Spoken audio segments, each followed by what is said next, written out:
Hi. You know, I'm glad we had a few minutes today, but one of the things that's always intrigued me, we're chatting here in Valencia, it's a fantastic environment, and I'm looking at you and I think, ideal lifestyle, living the dream, working in somewhere that's a holiday environment, having a different pressure. How on earth do you do that, Graham? What advice would you give somebody that's perhaps colder, wetter Northern Europe right now, saying, well, this is how it can be done? Preparation and a lot of hard work. Yeah, it's like the duck, you know, it seems all very smooth on top. You might go to my YouTube channel and see some videos and stuff. You might go onto the blog and see some articles about things and it all looks all very smooth and all very easy. No, it's a lot of work. Yeah. Yeah, sorry. When we talked earlier, you said about you know, people putting the effort in. You said preparation just then, and we talked earlier about putting the effort in. What would you do as preparatory steps? Okay, well, for example, I decided at a very young age I didn't want to live in the UK. I'm from Widnes. No offence, but if you're from Widnes, enough said, yeah. And I don't think there's a need to actually live in the place that you were born these days. I've not got an extended family, so there's nothing holding me back in that sense. And really, you can get to anywhere in Europe within a couple of hours. Yeah. So I thought, well, where would I like to live? And I went on holiday to Spain, like everybody does, and thought I'd like to live in Spain. But then the preparation started. The first thing I did, and I was at the right age at the time, was to say, well, how can I go to live in Spain? And at the time it was go to university and learn Spanish. So I went to university and learned Spanish. The only idea was to go and live in Spain. It wasn't a preparation for anything else, and therefore I've made all the mistakes and I've seen all the mistakes. And what you really need to do these days, because anyone can come here now, is firstly learn the language, or start learning the language, and secondly think about what you're going to do here, because nobody's going to offer you a job straight off the plane and say, hey, welcome John, here's a job worth 20,000 a year. It just isn't going to happen. You've got to think about what you're going to do. So, I mean, one of the issues I think is the effort involved in learning the language, for example. Too many people think, oh, that's too big a hurdle.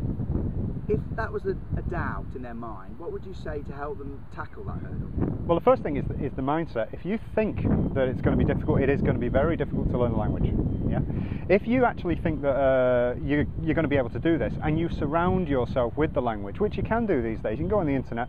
I've got a friend in Madrid, he's got a site called Notes of Spanish. You just go there and you actually listen to everyday Spanish. You can put the radio on from Spain, you can watch television from Spain. It's rubbish, but you can watch it, and you get to listen to the sound of it, and you get used to the sound of it.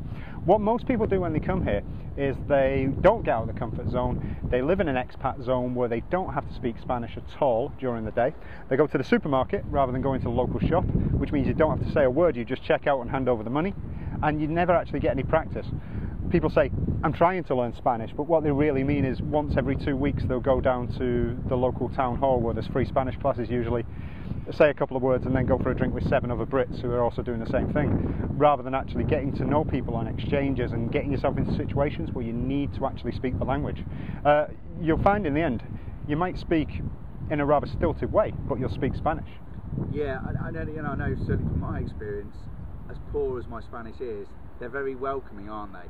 Make the effort and they meet you over halfway, don't they? Yeah, I do have to say at this point, very different from the French, sorry France, but you know, in Spain if you make the effort, people will in general speak slower, speak back to you, and not just go huh, and off in a flounce. Yeah, yeah.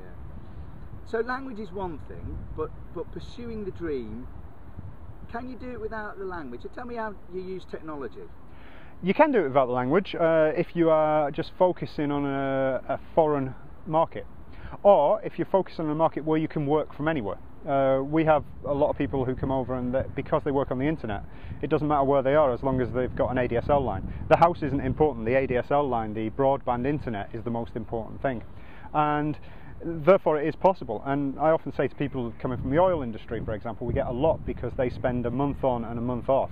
Why live in Aberdeen near your work when you can get there in another day from Spain? It makes no difference whatsoever. And yet lots of people stay in Aberdeen or stay in Kazakhstan and places like that. Well, they don't need to be there for the month they're not working. So give your family, give your kids a better lifestyle. And one of the things I think about Spain, and we go here despite the crisis, despite everything, I really think that it's a great place to bring up kids, and it's a great place to actually live. Yeah, let's pick up on that, because I think families are also, again, one of the perceived barriers, aren't they? you'll find a lot of people that make an excuse. I can't go because of the children, the family, the school, etc. What would be your advice to somebody with that sort of a perceived block? There are lots of different things that keep people from going away. The strength of your family network is very important. I know people who've come over and they've not been able to hack it over here because every Sunday and all during the week the grandparents are looking after the kids, and they come over here and they feel isolated because they've got no babysitter and they've got no family network around them. If that's not too strong, there's no reason to be not over here, because if you integrate, get friends, you very quickly get that network around you. But if you're always using language like I'm going home next week rather than I'm going to visit the UK next week, therefore you're still there. You're not living in Spain. And it's a big telltale thing when people have been here for a year, a couple of years, and they're still saying, oh yeah, I went back home last week. No, you didn't. You went back to the UK, you went back to France, wherever you're from. Yeah. The telltale sign will be you will be gone within a year if you're still using that terminology. But picking up on the children that do get here, what's been your experience? I mean, someone's sitting there saying, I want to live this dream, I can sacrifice my family ties for a while, but will it be okay for the kids? Brilliant for the kids. Superb for the kids. Don't worry about the kids, they're the ones who'll have no problem whatsoever. It'll be you that'll have the problem. The kids, the younger they are, the better, obviously. I wouldn't suggest bringing kids who are 14, 15, just going to the O-level stage and taking them out of the UK school system and putting them into the Spanish school system, because it'll be as if they're missing a year while they learn Spanish. Yeah, put them into international schools if you're going to do that, where they do GCSEs, O-levels, A-levels, etc. Yeah, but for kids, it's great. They'll hate you for about 3 weeks. As soon as they get some new friends, they'll love you. Yeah, I know. And they sort of sponge absorb the language, and then they end up helping you as a parent, don't they? Well, that's one of the problems. The parents never learn Spanish because they just use the kids as interpreters, even when they're 7, 8 years old. What did he just say? Yeah. It doesn't work. So we're sitting there. It's northwest of the UK. It's pelting it down with rain. We're really thinking dark nights, winter, traffic, all of that bad stuff. And then you're here in glorious Valencia, and there's one thing that is a catalytic trigger for future action. I'm in the northwest. One thing that I can do today that will make that future dream more likely to be reality. What would you say? Start looking at my YouTube channel.